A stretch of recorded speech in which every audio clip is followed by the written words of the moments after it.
The story of Devin, my ex who cheated on me with my mom and received gonorrhea from her. My ex is pissed by the fact that I keep telling people that my mom gave him gonorrhea and he wants me to stop. So, I'm going to tell a story about how my ex Devin contracted gonorrhea. This is going to be paraphrased and shortened. Back in 2014, I was forced into ballet by my mother. I hated it, as I wasn't the ballerina type, so I fought with my mom. But in the end, I ended up giving up and went anyway. And that is how I met Devin. He was the most beautiful ballerina I ever saw. He carried himself with grace, his smile was intoxicating, and everybody wanted a piece of Devin. But he only had eyes for me. It didn't take long before we started dating. He was 16 and I was 14. I was in love with Devin. He was supposed to be my knight in shining armor. However, Devin was just a coward wrapped up in tinfoil. About 5 months into our relationship, Devin and I went to a party. Halfway through the party, I lost Devin, so I went looking for him. I found him receiving a BJ from another girl. I just walked away. I was trying to walk home when the douche rolled up, telling me to get into his car. I didn't want to. I told Devin to go F himself. I would rather walk home in the damn dark than deal with his BS.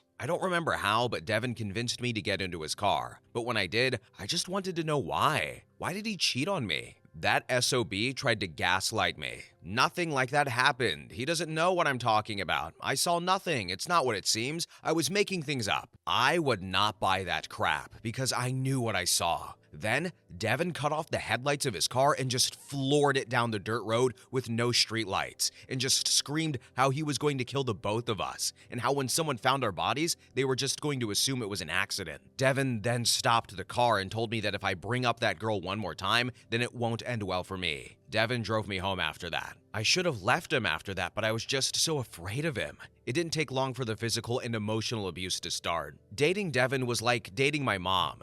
He would scream at me, cry, and stomp his foot when I didn't do what he wanted me to. He would hit me repeatedly, pressure me into sleeping with him, force me to do angel dust, threaten to end his life when I refused to talk to him. We dated for a year, and in that year, I experienced hell. I didn't tell people what was happening because I was afraid that no one would believe me. Continuing, on to the title of the post, I had tennis practice, but halfway through my practice, I started to feel sick. So I called my stepdad to pick me up and take me home. Before we pulled into the driveway, there was Devin's car. It wasn't all surprising, as sometimes Devin would just be in the house waiting for me. Then, as we walked into the house, we heard them. My mom and Devin were not quiet. My stepdad pulled out his phone to record, and then we went upstairs and walked in on Devin jackhammering my mom. There was a lot of screaming, threats, and crying. My stepdad and I went to the car, then we drove to a parking lot and just cried while our phones were blowing up. My stepdad then sent the video of my mom and Devin to both of Devin's parents. My ex-in-laws asked for a meeting. They exchanged information, and my stepdad told them he would see them in court. His parents tried to play it off like Devin was a victim.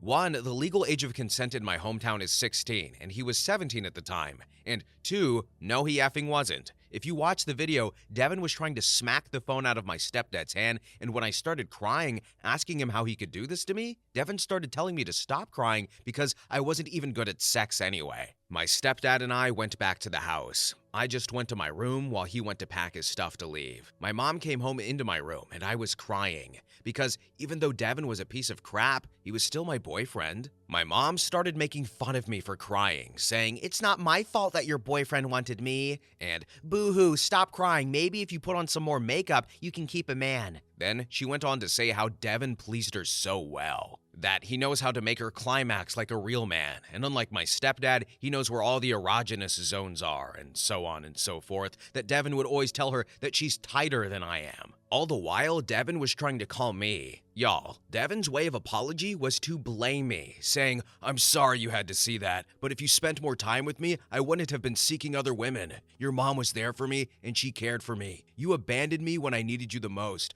Blah, blah, blah, victim blaming, blah, blah, blah. Like, I gave you my heart and soul. I put my needs on the back burner for yours. What the F do you want for me?" Then Devin's switch tactics, trying to convince me that I misunderstood the situation. Like, dude, I walked in on you sleeping with my mom. You flip-floppy SOB. So fast forward to the time I went to school, I didn't talk to my mom or Devin at that time. So Devin's sister spread the news to the school that Devin slept with my mom. Now I was afraid to tell people that Devin was abusing me because I knew no one would believe me, because Devin had his good boy reputation. Only a few people have seen how truly awful Devin is. However, Devin let his mask slip and he hit me in front of the whole student body. The funny part about Devin hitting me is the fact that no one believed he was sleeping with my mom. No one believed that until he hit me and started screaming that I ruined his reputation. He just had to keep his effing mouth shut. We were separated, and I had to explain to the principal and our guidance counselor that that wasn't the first time that Devin had hit me. That boy did a lot worse things than just hitting me. Do you guys want to hear something messed up? Before me, Devin was in a relationship with a girl, and he did the same thing he did to me, to her. She told people, and no one believed her because, like I said above, Devin was a good boy in everyone's eyes. They isolated that girl to the point where she had to move away. No one believed her until Devin slapped me, and it didn't help that Devin threw a tantrum. He got suspended because he broke things in his tantrum. After that, a lot of people came forward and spoke about how Devin was secretly a piece of crap. Devin's parents gave my stepdad some money to keep it out of the court and then moved away because of shame. And my stepdad and my mom got divorced because Devin wasn't the only person my mom was cheating with. By the way, my mom never stopped seeing Devin.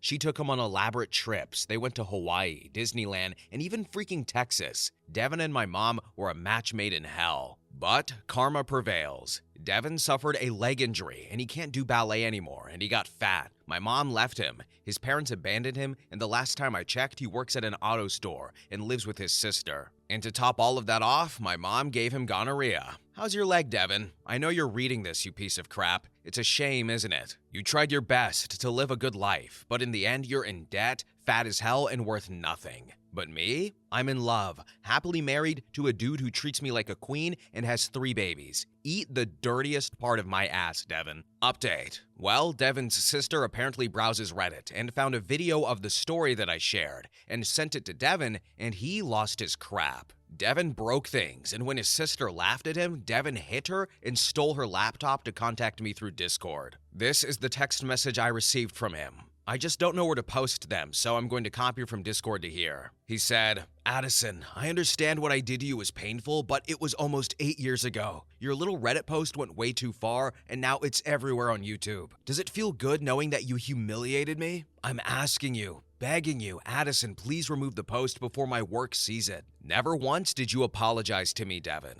This is the first time you acknowledged what you did to me. I don't care that it's almost been 8 years. I don't care because never once did you say I'm sorry to me. Never once did you say I'm sorry, Addison, for basically RAing you, drugging you, forcing you to do drugs, hitting you, sleeping with your mom. Never once. And when you did, you say I'm sorry, but then blame me. You expect me to get over it. You expect me to let it go? You affected me to where it took me 2 years to trust another person. What your sister has told me, you have not changed. And the little tantrum you threw when your sister laughed at you shows that even though it's been 8 damn years, you really have not changed.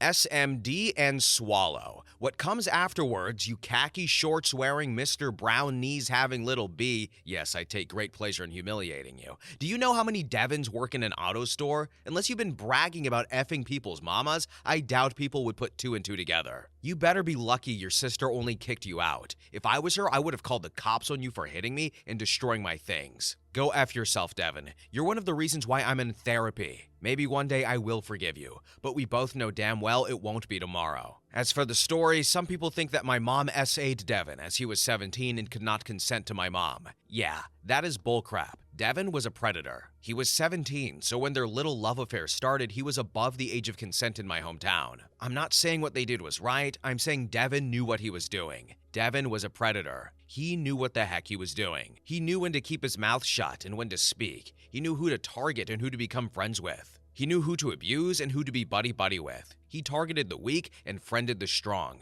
Devin was a predator. He was not a victim of my mom. Just because he was young does not mean he couldn't consent. I didn't mention this in my last post, but Devin used to send me videos of him doing sexual things with other people just to make me upset. And my mom wasn't the only person who Devin was cheating on me with. She was just the person I didn't know about. Devin knew what he was doing. But I should thank you, Devin, as you're the reason why I am the woman that I am today. Well, thank goodness his name wasn't Kevin, or I'd have some personal grievances with the guy. Also, this woman sweared so much in her post, I had to censor myself so much so we don't get demonetized. But, Devin's a horrible person. I think we can all agree on that. The guy didn't apologize. He tried to victim blame her. He tried to gaslight. I don't want to say entirely ruined her life, but ruined a big chunk of her life. He said that, she said that he was the reason why she couldn't trust someone for so long. He's the reason that she's in therapy. And the mother was just a terrible person. But you know what? She's at the end here and at the end of the story. And like she said, she seems to be in a better place. She's married. She has kids. She has a great partner. So good for her. Devin is still a terrible person. So I don't know. Terrible people do what terrible people do. And sometimes that entails getting gonorrhea. So good for him. Anyway, next story. Story number 2. Am I the a-hole for dressing up in a questionable group costume per my friend's request? So, my best friend for about 7 years, we will call him Derek, is a little person. He has 3 brothers who are little people, and they are so comfortable with their lives and love making jokes about their height. I have somewhat of a dark sense of humor, but was uncomfortable joining them in the jokes until I really got to know them, and they assured me it was okay. Anyways, there was a costume party for our mutual friend's birthday, where everyone was supposed to be a movie character. Derek and his brothers came up to me and asked me if I would be comfortable dressing up as Willy Wonka while they all dressed up as Oompa Loompas. I said sure, and we went to the party. We got a few looks, but nobody said anything at the party. Well, this morning I woke up to a bunch of text messages calling me a horrible person for doing that, and insinuating I made the suggestion for the group costume. No matter what I say in my defense, it gets blasted back at me as doubling down on my ignorance. Usually in these cases, I ignore it because I try not to let other people's perceptions of me bother me. But with the amount of people messaging me, I'm just kinda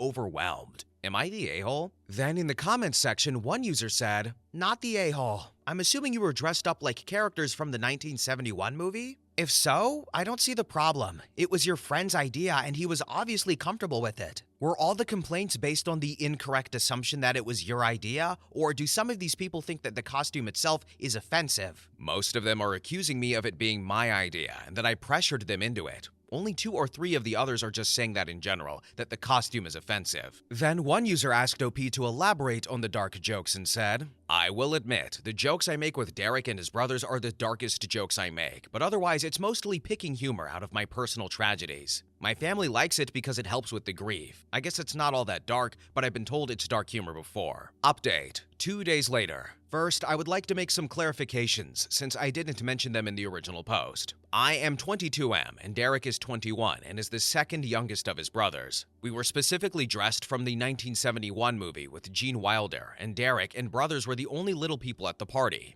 I had around 30 text messages complaining about the costume, all of them people I barely know or had only met at the party, which had about 150 to 200 people. Out of all of those, only 3 were just saying Willy Wonka in general is offensive, and the rest were accusing me of forcing the idea and wouldn't believe me when I told them it wasn't my idea. Anyways, on to the update. A couple of minutes after I posted the story, I got a call from Derek. He said he had received some text messages from people from the party regarding the costume, telling him they were messaging me to get me to apologize to him for my ignorance, to which he informed them it was his idea. He was then told what happened. Apparently, his younger brother, we will call him Ethan, wasn't wanting to be an Oompa Loompa for the party, but got roped into the idea by the others before coming to me, and had made a passing comment about it during the party. His comment was either taken as all 4 of them were unhappy with the costumes, or word spread and got twisted into being my idea. Basically, it was a huge misunderstanding. Ethan called me a few minutes later after I got off the phone with Derek, and apologized for getting me in that situation. He told me that he had bought a separate costume he was wanting to wear for the party, only to be told Derek had already bought 4 Oompa Loompa costumes and could not return them. So he figured he would save the separate costumes for Halloween.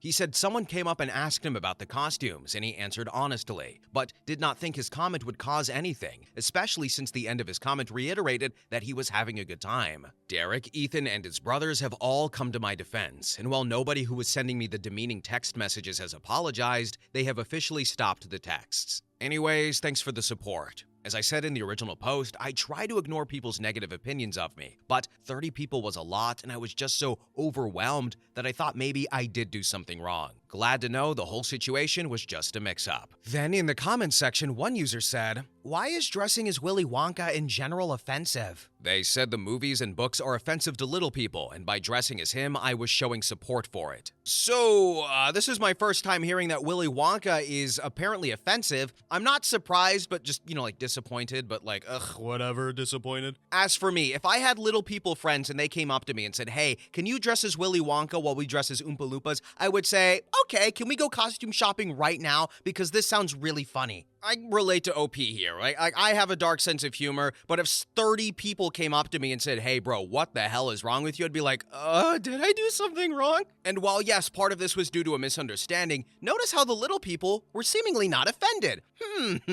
But anyway, next story. Story number 3. Am I the a-hole for wanting more space for my parents? This is a long post and I apologize. I, 27M, have a really good relationship with my mom, F54, and my dad, M55. I am so thankful for them, and I would not be where I am if it wasn't for them. While all of this is good and heartfelt, I still feel like my parents are trying to control my decisions. It's been like this all of my life. From wanting to know where I am constantly to who I am hanging out with, even the girls that I've dated. They always nitpick at everything. They've raised me right and know that I will think carefully, but they still choose to slightly criticize. It's really taken a toll on my self-esteem and self-confidence. When I was still living under their roof, I would talk to my parents about the possibility of buying or renting a place of my own. I wanted some experience with living by myself and some privacy. Every time I would bring it up, they would always be hesitant about it. I was financially stable and I could handle living on my own. I still am, but me not being at home was a difficult challenge for my parents when I went off to college, especially for my dad. Even though my college was 25 minutes away from home. Last year, I moved away for work, which was the first time I've been away from home. My mom was a little understanding, but my dad did not like it at first. He did not like the fact that I was so far away from home. Where I live is currently about 2 hours away from my parents. Since then, a lot has developed. I love my job. I've made a good supportive group of friends that have the same beliefs as me and that I trust. I've regained some of my self-esteem. I'm more confident, and I am in a committed relationship with the girl of my dreams. Almost a year. Recently, I had a call with my folks with the usual "how have things been?" and all of that, and my dad asked me when I was planning on moving back home. I didn't really know what to say, so I just said, "I'm not sure, Dad," and after we hung up, I just had to think for a second. I might be overreacting, but I love the place that I'm at right now, and I don't see anything changing for a while. I don't want my relationship with my parents getting ruined, but at the same time, they should respect my decisions and my feelings without trying to micromanage my life. The baby bird leaves the nest. It doesn't come back to it. Am I the a-hole for wanting more space? Now, here are some relevant comments. User 1 said, "Not the a-hole. It sounds like they are having some issues cutting the umbilical cord. OP is doing right and honoring his parents by becoming an independent adult." I totally agree. The thing is, my parents are afraid of losing that bond that we've had for so long. They need to know that they're not losing anything. They just need to know that it's not okay to still be bossing around their 27-year-old son. Then user 2 commented and said, "Not the a-hole, but perhaps you could invite him over to your place so that he can get an idea about why it is that you enjoy your new home? A good opportunity to see you in action. It could also psychologically help him grasp the fact that you are a grown person that is independent." The thing is that he has been to my place and he has seen what I've done. He just feels more comfortable if I moved back to my hometown. And finally, user 3 commented and said, "Not the a-hole. It is natural to want to move on from the nest and have your own life. You are happy, healthy, and thriving on your own. Your parents need to accept that and that your relationship dynamic has changed and won't go back. As for it affecting your relationship with them, it is inevitable and ultimately up to them. At this point, they have two options: accept the change and adapt to having you in their life in a different, grown adult way, or they lose you forever and end up with no relationship with you at all. I would have a conversation with them about it. Explain your side and that it is not going to change. It is important to be firm and clear on this point, and after that, give them some time and they will eventually come around." This is it. This has been on my mind for a hot minute. I'm wanting to talk to my folks about this issue. The thing that I am afraid of is that if the conversation that we have goes south, we might not recover from it. Update, 9.5 months later. Hello, people of Reddit. If any of you are interested, a year ago I posted on Reddit asking for advice about my parents, M55 and F54, wanting me, M27, to move back to our hometown. Well, a lot has happened in the past year. I wanted to say thank you for anyone that commented on my last post. All of the advice was welcomed and greatly appreciated. Around Thanksgiving of 2023, when I sat both of my parents down to discuss my future plans, I told them that it was my life to live, and if I didn't want to move back, then I didn't have to move back. Nothing was changing. They weren't going to lose me as their son, and I still care for them, love and adore them. This was sort of a reality check for both of my parents. They apologized for being so controlling of that aspect of my life. My mom even started to cry. They told me that it was difficult to see me move out after being so involved with their lives over the past 26 years. At the end of this discussion, we hugged it out, and nothing negative has come out of this, which was what I was afraid of in the first place. I still love my job, I still love my friends, and I'm still with my girlfriend, 2 years in August, who I'm going to happily pop the question for this fall. Cheers, everyone. I know some of y'all want spicy updates, but when it comes to these stories, that just won't do. Look at this, adults being adults and not cutting contact and killing each other with knives on a sword fight on top of a horse or something like that. Good for OP, good for the parents. I'm sure we've seen many instances, not many on this channel actually, but just instances where parents, maybe their whole identity is being a parent, or maybe they're helicopter parents sometimes, and the kid leaves the nest and they're like, what do I do? My kid isn't here. Like, who am I? Who am I as a person? Who am I without my kid? So it feels like a little bit like that, but also OP said they were kind of controlling throughout most of his life, and he needs his space. He needs the room to let his wings grow, and like he says, you leave the nest. You don't come back to it, which is a really good analogy. But you know what? He talked. He had words. He came at them calm but firm and said like, hey, things are going to change, but I'm not going away. And I think the parents had that come to Jesus moment and realized, and now everything's fine. The end. Next story. Story number 4. Am I the a-hole for expecting sex on a date night with my wife? My wife and I generally have a great relationship. Last night, however, I learned from my wife that she has been on a sex strike for most of the month due to some comments I made following our last date night, which was about a month ago. As background, I arrange a date night each month for the two of us. I plan a dinner, somewhere nice, arrange a babysitter, feed our 3 kids dinner, and otherwise handle all of the logistics so that all she has to do is show up. Typically, we will grab drinks somewhere after dinner, sometimes meeting up with friends for the drinks portion, and other times going just the two of us. Earlier this month, I planned an evening out and we had a fantastic dinner together. After dinner, I proposed that we go to a nearby wine bar, but my wife, who had been texting with the wife of a couple we are close friends with, asked if we could go meet up with them for drinks instead. I was fine with that, so we headed towards a nearby bar that they had proposed. However, the other couple's dinner ran later than ours, and by the time it ended, the wife was tired and decided she wanted to go to bed. As such, her husband ended up taking her home and then joining us at the local bar they had proposed. Around 11:45, we had to leave to relieve our babysitter. My wife was having fun and didn't want the evening to end, so she invited our friend over for another drink. I told her I was fine with that, but I was hoping to be in bed by 1 a.m. As background, I do the morning shift with our 3 kids every day, and they get up early. My wife promised that we'd be in bed by then. Our friend came over, we opened a bottle of wine, put on some music, and we were all having a good time. 1 a.m. comes around and he gets up to go, but my wife tells us we can't leave as she is vibing. I stick around for another 10 minutes or so and then decide to call it as I was getting pretty tired. My wife tells me she will be up in another 10 minutes. I get ready for bed, which takes about that long, and don't hear her coming, so I go to bed. Around 3 a.m., I get woken up by her coming into our bedroom. She was drunk at this point and made a lot of noise. I'm now wide awake, and if that happens, it usually takes me a while to go back to sleep. In this case, it took me until around 5 a.m., which was fun when the kids woke up at 6:30. Anyways, at this point, since I'm now wide awake, I ask her if she'd want to have sex. Probably not the most romantic, I know. She declines as she is tired and wants to go to sleep. Fair enough. I don't push the issue, and she immediately falls asleep. However, I can't sleep now due to being woken up and sit there and stew for a few hours, mostly frustrated at being woken up, but also annoyed at how the evening went overall. My first mistake was sending her a text message while she is asleep saying that her actions that evening were hurtful and that it felt like I planned this nice evening only for her to end up spending the later part of it with someone else. And I don't mean it like that. I am 100% confident they were just listening to music and chatting. The next morning, she came downstairs apologetic. However, I made the mistake of mentioning that her actions made me not really want to plan these extravagant date nights anymore, as she had broken her promise about going to bed at a reasonable hour, and then ruined my sleep. Not the first time this has happened on a date night, by the way. Then, and this is where I may be the a-hole, I added that this was at least the 4th date night in a row where the night had ended with us not having sex,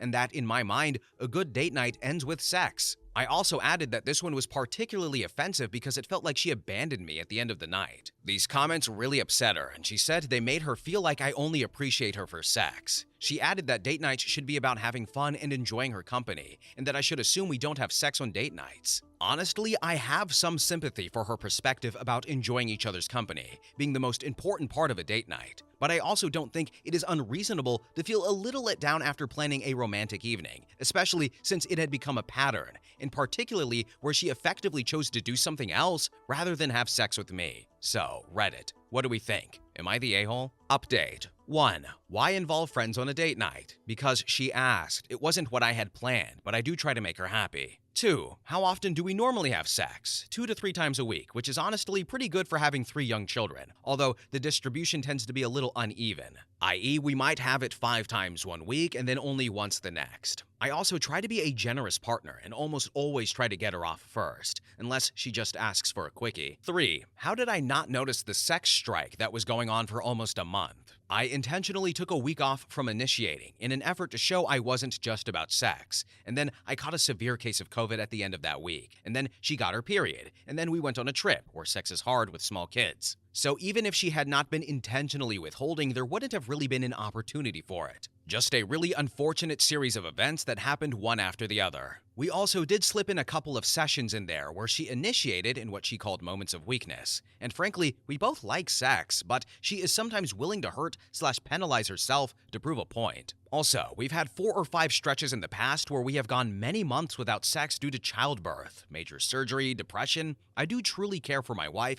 and I'm willing to play the long game. 4. Why are you not worried about your wife being with a male friend late at night? We're very close to this couple, and they are probably over at our house at least once a week. The husband in particular is close friends with both me and my wife. His wife works very early in the morning, so she pretty much always goes to bed very early. As such, he is often left alone at night, and he frequently ends up at our place, where we drink, play board games or cards, listen to music, play guitars, etc. It is not at all unusual for him to come over and stay late at our place, as my wife and I stay up much later than his wife. It was only weird and frustrating because my wife invited him over on a date night. Our friend is also a really solid guy. He's probably the safest person I could think of to hang out with my wife, who is a guy. I know the optics aren't great, and that if I were a third party, I would probably think something shady is going on. Just knowing the people involved, it's not something I am concerned about. I'm confident our friend intended to come over for just a drink. He did in fact try to leave, and he had called even an Uber. My wife grabbed his phone and canceled it, and I do think they did just lose track of time. We had a brief power outage the day before, so our living room clock was not working. 5. What happened on the other 3 dates? On one, we had met up with a large group of friends at a bar after dinner, and were all having fun. Unfortunately, one of us had to relieve the babysitter.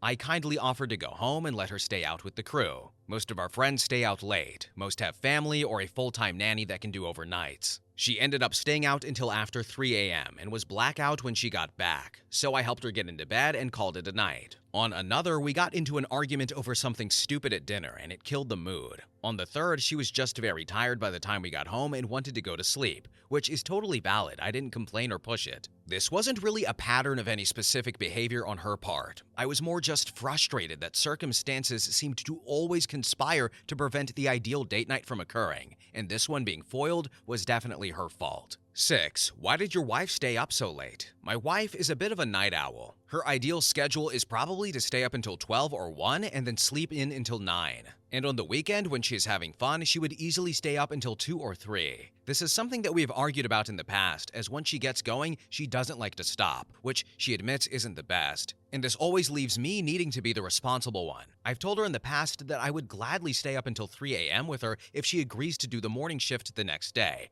but she has always declined on the basis of that not being enough sleep. 7. How is your division of labor? I work a high-pay, long-hours job, and my wife is a stay-at-home mother. When I'm at work, I'm obviously gone and she takes care of the kids. When I'm not working, I probably do 60% of the household labor and she does 40%. I try to do the heavy lifting with the kids when I'm home because taking care of 3 young kids is exhausting, and I know she appreciates the break. In particular, I do the morning shift, which we both view as the worst one. She is definitely appreciative of all the household labor I do, and has stated she recognizes that I do more than any of our male friends. 8. Is your wife a good mom? She's a fantastic mom, really truly fantastic. She puts in a ton of effort making our kids' lives fun and full of whimsiness. She's all their friends' favorite mom since she's fun and cares about them. She goes 100% when taking care of the kids, which I think is why she sometimes parties perhaps too late and doesn't want the night to end, as taking care of kids is really draining, especially if you go max effort.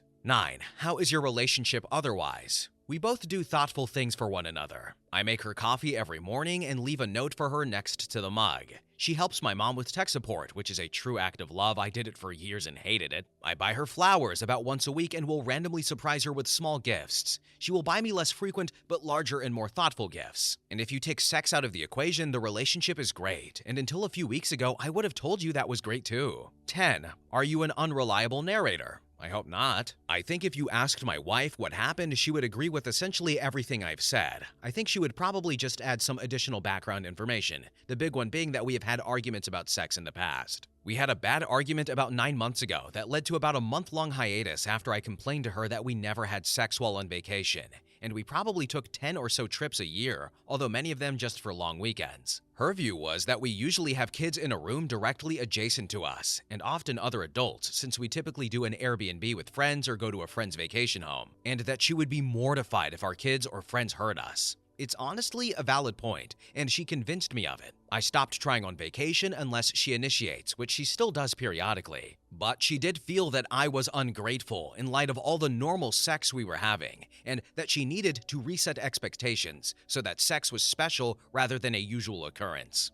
I get the sense that her current sex strike is essentially the same thing. And finally, number 11. Is this fake? Unfortunately, no. I'm very much a real human. Beep boop bop beep boop. Update. So, we had a great discussion last night, and some great sex, and are fully reconciled. I apologized for making her feel like I was primarily valuing her for providing sex. It's not true, but my comments made her feel that way, and not appreciating how much sex we were already having. She apologized for ruining the last date night, and she spoke to her sister about it yesterday, and her sister told her inviting someone else over on your date night was really stupid. So, in the future, she said she only wants date nights to just be the two of us. We can do meetups with others on other days. This was what I was going to ask for, but she beat me to it. I also promised not to complain about sex, even where, like in this case, it was not the primary complaint, but part of a larger complaint. And to not send grumpy text messages while she is sleeping, and instead just speak to her in the morning. So communication wins again. Update. Welp, I posted about a month ago about how I was upset my wife invited our friends back over to our house at the end of a date night, and she and the husband ended up hanging out until 3 a.m., after I went to bed at 1 a.m. A lot of people suggested that they were having an affair, and that I was blind to not see it. I swore and swore there was no way. I trust both of them, etc. Turns out, Reddit was right. I was unpacking the car, and my wife had left her phone in there. And when I picked it up, a text message from our friend flashed across saying how he wanted to kiss her and asking her to tell me that she needed a night out and should go out to the bar with him. I know it's an invasion of privacy, but we know each other's passwords, so I opened her phone and checked her text messages. She had been deleting his messages, but they were still in the deleted messages folder, and it wasn't great. They've been going on dates during the day when I'm at work, and he has said very suggestive things to her. I confronted my wife about it, and she claimed it was purely an emotional affair, that she knew he loved her and enjoyed the attention, and that she had been dealing with severe depression, which is true, and it was nice to have someone to talk to who wasn't me. That she still loved me. It was just very flattering to have the attention. I don't know whether that is all true or not, but I honestly do think she is telling the truth. She pretty much argued it wasn't that big of a deal because they didn't do anything physical outside of him kissing her once. And in her defense, the suggestive text messages all came from him, so I don't know where we will end up. It's just reality shattering because I would have never thought either would betray me like this. Then, in the comments section, one user asked OP how long the affair might have been going on between his wife and their friend. I think it had only been going on for a couple of months. In retrospect, there were a number of signs, but I brushed them off. The only one that had really raised any alarm bells was when she washed a piece of lingerie that she hadn't worn for me in like 4 months. Which raised the question of why she was doing that. I actually made a joke about it, and she mentioned she had thrown it at the hamper months ago and it had fallen behind, which honestly could be true. But now I'm thinking that wasn't the case. Update number 2. I had a true heart-to-heart with my wife 2 days ago after I learned of the emotional affair, and we are surprisingly in a really good place now. She apologized profusely, and her description and timeline of the events is not as bad as I had feared. It is also consistent with what my former friend, we will call him Rick, told me when I interrogated him. And I asked him first before my wife, so they could not really have a chance to collaborate on a story in the event that she wanted to do so. It is also consistent with what my wife's sister has told me. She views me like a brother and is a true ally. As backstory, Rick and his wife have been going through marital issues for quite some time. We were aware of this. About 6 months ago, things really went into a tailspin, and he started talking to my wife almost as a therapist. I know this sounds weird, but my wife is really good at listening to people's troubles and providing insight. She does this for a bunch of friends, admittedly essentially all women. It started out like once a week or so, and gradually increased from there. By a couple of months ago, they were talking regularly, i.e. several times a week, but still only covering totally PC topics. My wife's sister actually confronted my wife and warned her that she thought Rick had fallen for her and that she needed to be careful. My wife was convinced that they were just good friends. The night of the infamous date night was actually still in this period.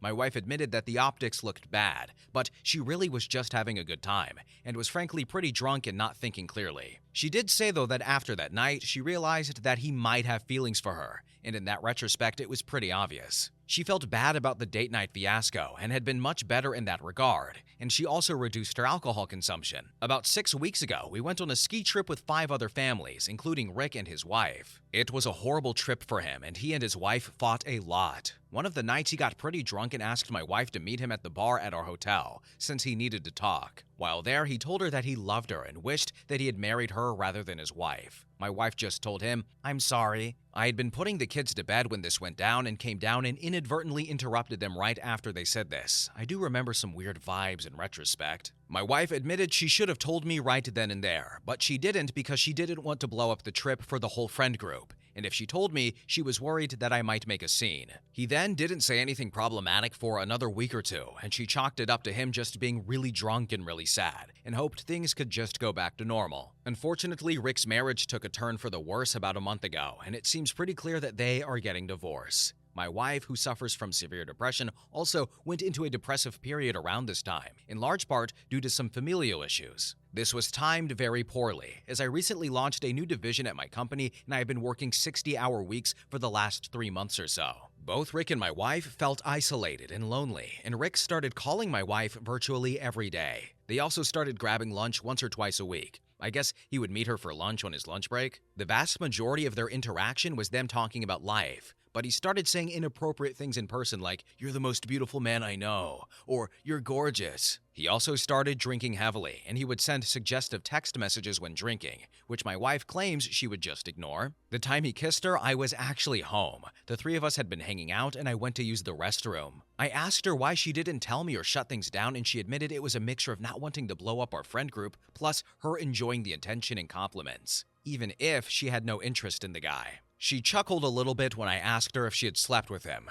For reference, Rick is probably 150 plus pounds overweight, which is one of the major strains in his marriage, whereas my wife is a true 10 out of 10. So, basically she was depressed, needed someone to talk to, and since I was so busy with work, she found that emotional support elsewhere. She admits that it was really wrong and has agreed to take a bunch of actions to prevent this in the future. For me, I still struggle with why she would do some of this. For example, if he texts you that you should come over and join him in the shower and you respond, "Why don't we do a lunch date instead?" From my view, that is pouring gasoline on a fire by showing that you still want to meet him. Whereas she thought she was steering things away from the problematic situations. Something shady can't happen in a public setting. She said he came by the house a couple of times during the day, including once when our son was home with her, but that she tried really hard to steer things to public settings once she knew that he loved her. It also does hurt a bit that in one of the text messages, Rick asked if they could do a lunch date, and she says no. "My husband is working from home today," with a sad face. But we're going to make it work. We are going to do couples therapy, and she wants to do individual therapy, and she also started working part-time to keep her busy on something else. We can't go fully non-contact with Rick, but now all communication has to include me. I'm also going to work on being more emotionally present, even when working a ton. And I told her that if she is having a depressive episode and needs to talk to someone, she can always call me. Her mental well-being is more important than my work. She was afraid to call me during the day since I am very busy and would call Rick instead. I also promised to work on being happier and more positive. I am usually a very cheerful person,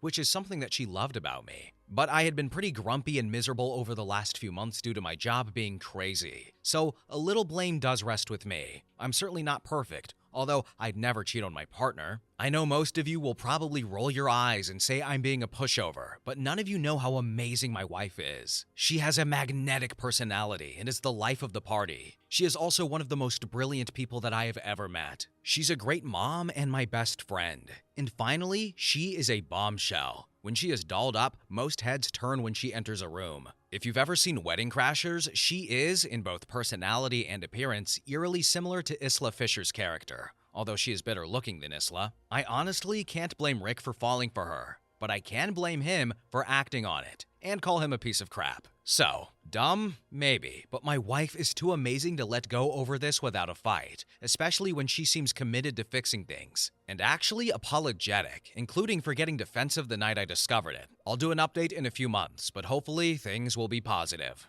So, what do you guys think about this story? She's a 10, but she cheats on you. I just, my gut and my heart and my brain are just saying all very different things, and I'm just like, okay.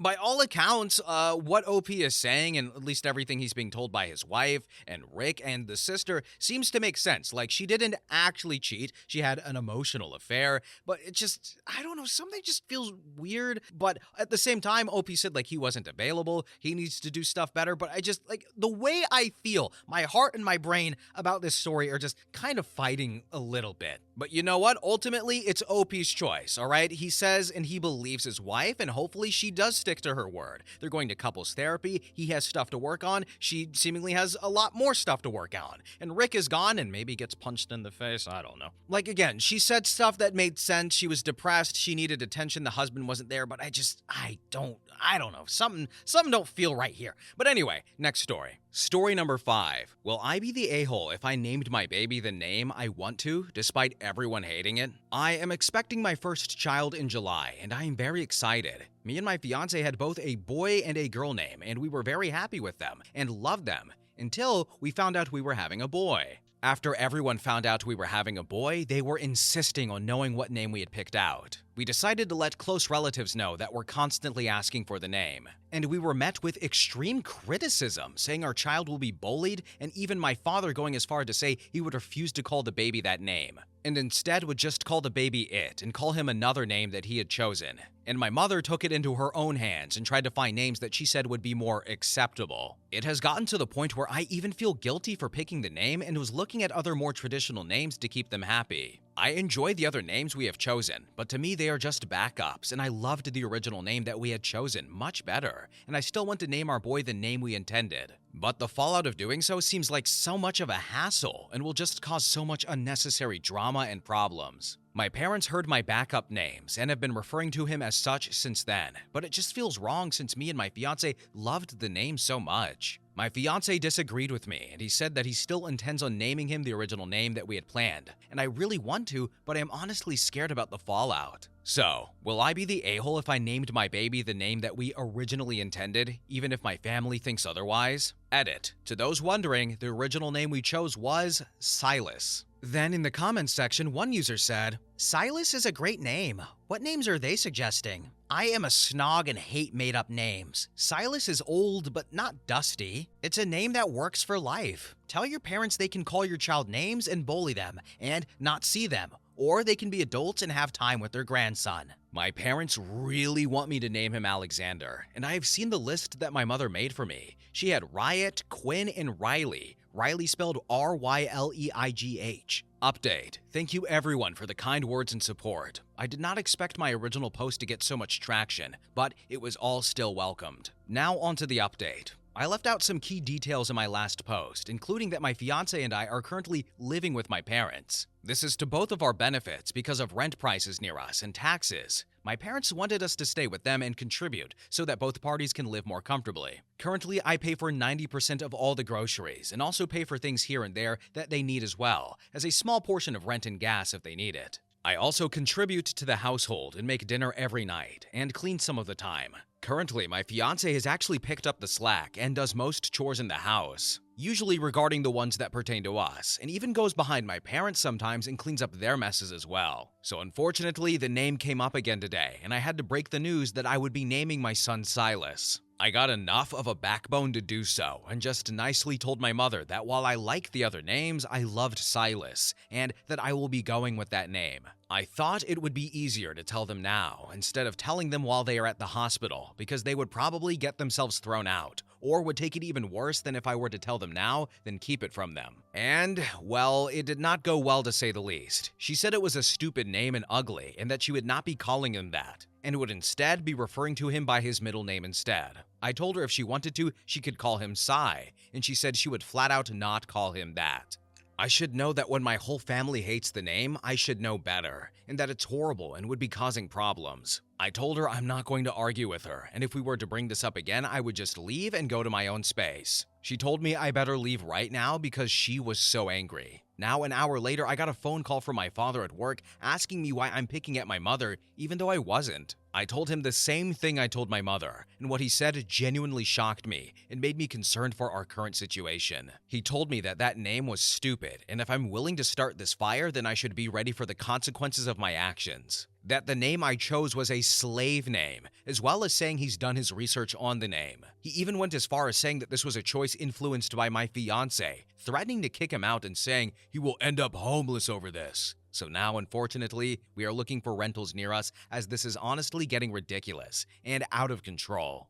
Any advice is very much welcomed, as we are wondering if this is even fixable. And for the people that live in Canada, any advice on rentals is very much appreciated. Then in the comments section, OP provided more information and said, "The homeless thing really has me worried. I can't afford the cost of living where I am at the moment. By myself, it's $1,400 to $1,900 a month without utilities. And I am getting drained financially because I'm not just paying for groceries for 4 people, but for 5, and that's without including a baby soon. I only get paid around $700 a month, and that all goes to meal planning for the 5 people that live here. And with the very little I have left, I pay for gas in order to get to my prenatal appointments and for ultrasounds, so I would not have enough for a first-time rent or a damaged deposit. My in-laws don't like me either. That's why my fiance is living with me because of a previous fight with them, so I can't go there. And I don't really have friends who don't live with their parents either, because like I said, cost of living is so high. It's just kind of the norm to live with your parents. It wasn't just me struggling financially, but my parents as well. They would be late on bills or have utilities shut off. We came to the conclusion that if I stay and pay for some essentials, it would make it easier on both of us. But they are still using them paying the majority of the bills on me, and still using the threat of kicking me or my fiance out in any fight, even if it's a fight about simple things like chores. Also, to answer some questions, this is the absolute healthiest relationship I have ever been in.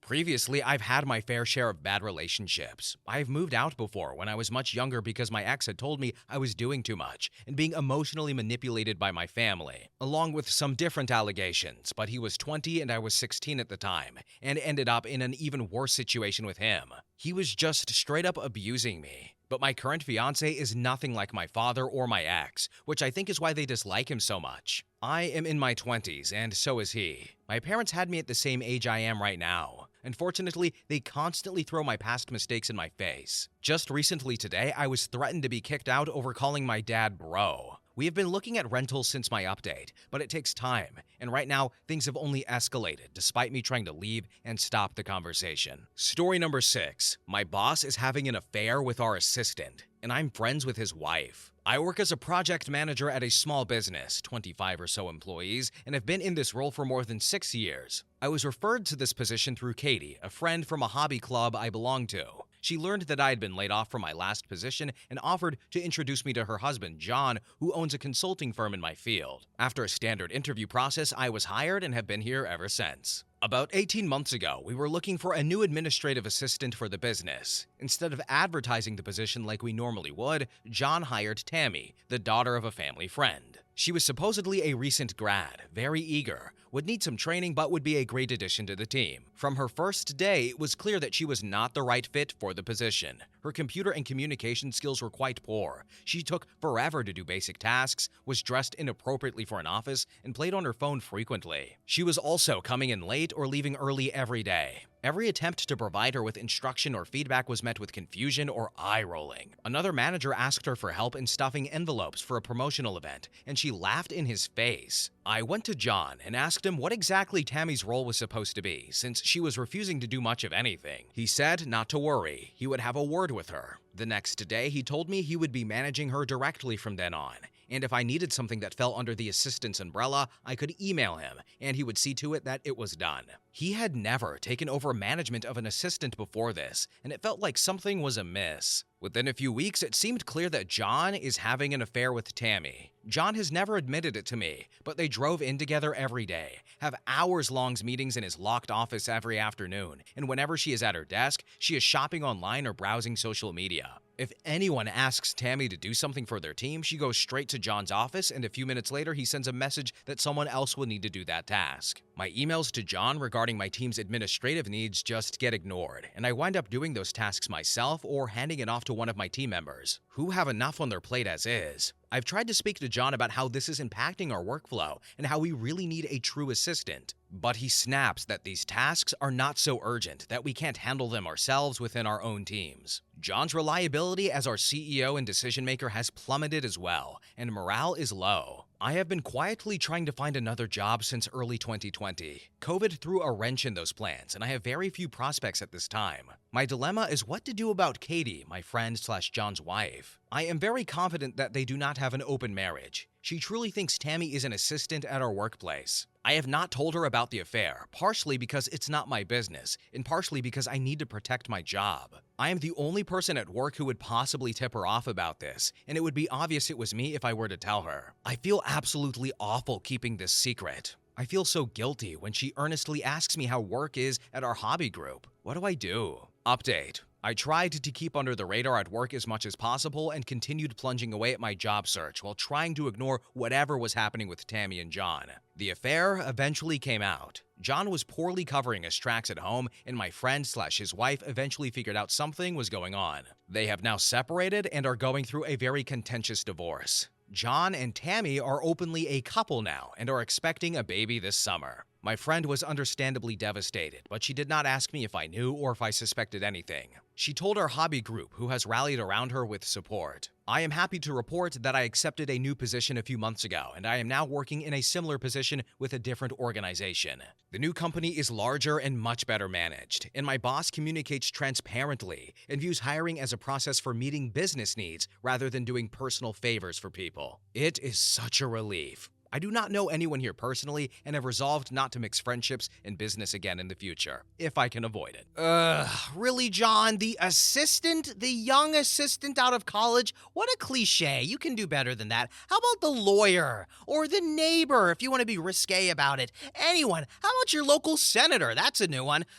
John, I am so disappointed in you. Like, cheating is a bad thing, but you're a CEO of a company with 25 people who hate your guts with low morale. You can do better than that. Oh, John's an idiot. But anyway, next story. Story number 7. Am I the a-hole for dropping my daughter off at my mother-in-law's house and not picking her up when requested? My daughter, Tamara, 14, has been going through a terrible phase at home. I, F38, can do nothing right. All she does is argue with me and scream. She will not do her chores, and she makes life harder for me and her little brother, 12. I was 14 once, so I remember what it was like to be that age. I am doing my best to just get through this. I may not always do the best job or keep my cool with her, but I am trying. My husband is out of town right now. His mom, however, lives a couple of towns over and has decided to chime in. Tamara called her when I grounded her for skipping school and vaping weed with her degenerate friends. I took away all her screen privileges except her laptop, which she needs for school. I am a dummy because she called her grandmother on it. My mother-in-law Helen is usually a level-headed woman, so I have no idea why she has decided that her parenting advice is wanted or warranted at this time. She said that I am being cruel to her poor baby girl and that I should not be trying to control her like this. I said that I was punishing my daughter for unacceptable behavior and that how I reprimand my child was not her problem.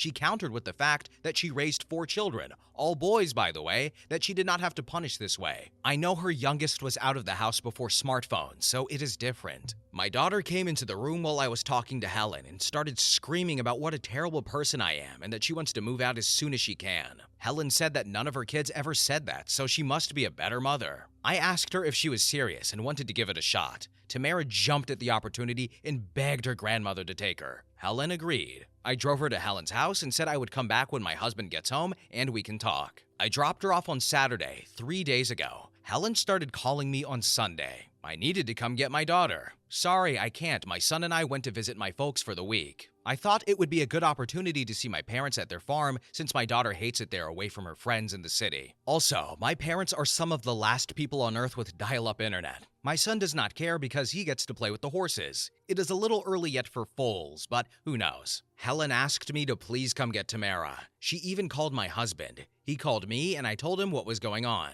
He said that if his mom had asked for it, then she needed to follow through. I love that guy. I also fielded calls from my 2 sister-in-laws. They asked me what was going on, so I told them. They asked me if I was really going to leave Tamara with her mother-in-law for another week. I said that is where she was staying, unless they wanted to watch her. They both noped out without suggesting I go get her. Tamara and Helen each have their reasons for thinking I am an a-hole. I do not think my daughter is. So, am I the a-hole? Now here are some relevant comments. User 1 said, "Not the a-hole. I am curious, why is Grandma wanting her gone though? She is behaving the same way there as she did at home. Usually Helen only comes to visit when my husband is home. Tamara does not behave like this around her dad, so Helen is experiencing her for the first time." Then user 2 commented and said, "I hope I'm not the a-hole here, and hopefully you already know this, but I will drip a drop of advice anyway. Daughter needs a hard smackdown from you, and it sounds like you're doing it, and needs hubby to pile on and make it well known he has your back. I am only privy to what I've read here, but this feels like her challenging your position of authority. Dads sometimes have a little of this with sons, and I think it's part of growing up, but the hierarchy has to be maintained. Kids always think they are smarter than their parents until they learn enough to know what they don't know." My daughter was getting it until Helen interfered. Then user 3 commented and said, "Not the a-hole. You are not abandoning her there permanently. You are letting her and her grandmother both have what they asked for. 1 week is not the end of the world. I am glad that your husband has your back. It's a shiny spine, but support is great." And finally, user 4 commented and said, "Not the a-hole. Maybe this will teach your daughter a lesson about how to behave. Also, ignore everyone calling you an a-hole. I guarantee you they have feral children." Update: 5 days later.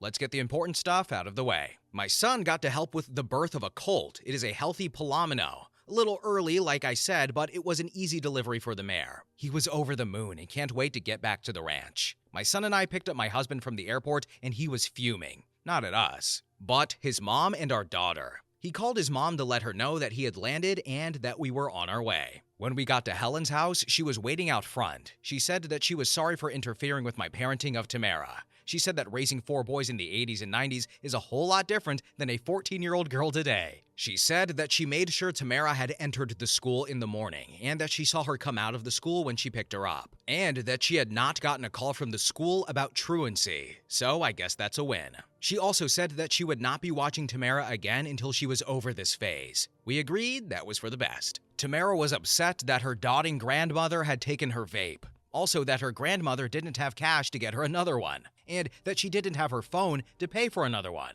and that she was not allowed to visit with her friends after school since Helen lives 2 towns over. Tamara was indignant that her actions had consequences. My husband and I gave her a chance to call all of her relatives to see if anyone else wanted to watch her. There was either resounding silence or overwhelming no's. I think she finally understands that everyone is done with her bullcrap. My husband told her that the week at grandmother's house did not count towards her grounding, so she will be without a phone or tablet for the week that he is home. He said that her behavior will determine if she gets her stuff back. For those of you wondering, Helen looked a little like the parents in the airplane after the plane in Addams Family Values. Just beat. I take no pleasure in it. She was also smoking a cigarette, which I have never seen her do. Tamara is sulking, but she has appeared to accept her fate. She tried to put her laundry in the hamper, but we said she can do her own. My husband and I did discuss getting her some counseling, and we'll be talking to her school guidance counselor about it. It may be something she could use. Thanks for your comments on my first post. Take care. Now here are some more relevant comments. User 1 said, "Sometimes tough love is needed." When skillfully applied, as it was here, it can create a teachable moment. Tamara learned some things. Hopefully that helps going forward. And finally, user 2 commented and said, Tamara brought this on herself. It is not you or your husband's job to ease her path in life. It's parents' job to teach children skills on how to cope and thrive. So, it's stories like these that make you think maybe Homer Simpson was right with his hands-on approach for Bart. I'm joking, but as for the story, I think the fact that they made her call all of her relatives to ask them if they would watch her, and she was met with silence and no's by everybody, yo, that'll humble you. Like, yes, kids are rebellious. Yes, they are defiant, but this was way too much, and the fact that she was disrespecting her mom and didn't even listen to her is crazy, and I think she learned a valuable lesson. And I was gonna say, until they mentioned it at the end there, that Tamara could definitely use counseling or talking to somebody, because she seems to be with the wrong crowd, and even if she is learning her lesson, you know, it's not like that entire bad behavior is just erased with one lesson. That stuff takes time. But anyway, folks, we are at the end of the video, and when the video ends, it means that life no longer has meaning until the next really sparked or undersparked video plays on your screen. So maybe watch another, watch 10, or come back tomorrow or the day after at the latest. But anyway, guys, thanks for watching and have a good one. Bye-bye.